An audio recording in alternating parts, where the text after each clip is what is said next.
Hello and welcome to the very first episode of Toys from the Attic, a segment where I'll be going over and reviewing the many toys in my collection. Seeing how this is the first episode, I wanted to start things off with a toy that was very dear to my heart. The real Ghostbusters Stay Puft Marshmallow Man plush from Kenner. Closer up, we see greater detail of the box and its different packaging designs. Now, I know that the box isn't exactly in the best conditions, but what can you expect for being so old and purchased off of eBay? The Ghostbusters logo is clearly shown right here in the front, above the Stay Puft Marshmallow Man's toy status as a plush, along with the ages 4 and up. On the side of the box, it depicts the Stay Puft Marshmallow Man in a cartoonish fashion, doing battle with the Ghostbusters on the side of the building.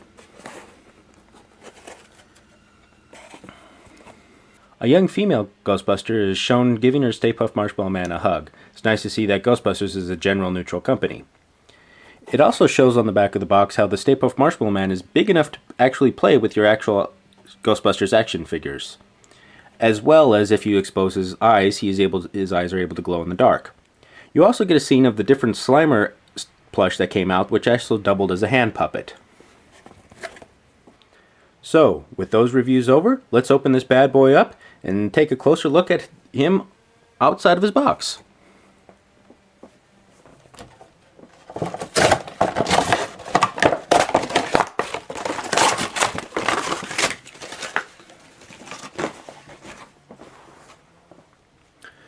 Okay, there, he's finally free from his box.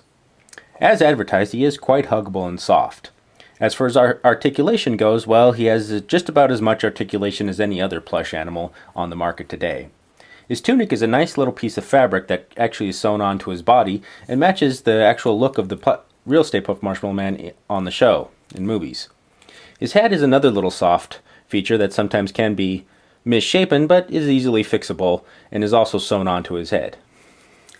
This little guy has a little stain on the back, as you can see, but what can you expect for such an old toy, also purchased off of eBay?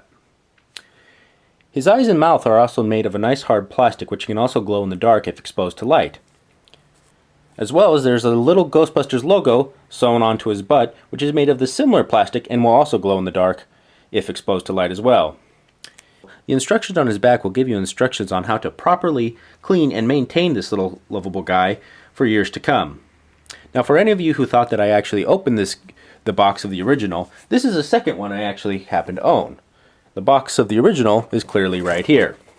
However, this was not the actual one I grew up with. That little guy is right here. Thank you for watching. If you've enjoyed this segment, then please feel free to subscribe for more to come. If you have any questions or comments, feel free to leave them below. If you have any ideas for reviews that you'd like me to do within my possibilities, then please feel free to leave them. Who knows? Maybe a toy that you like might get a review by me if it happens to be in my collection, or if I'm able to track it down. So long, and see you next time.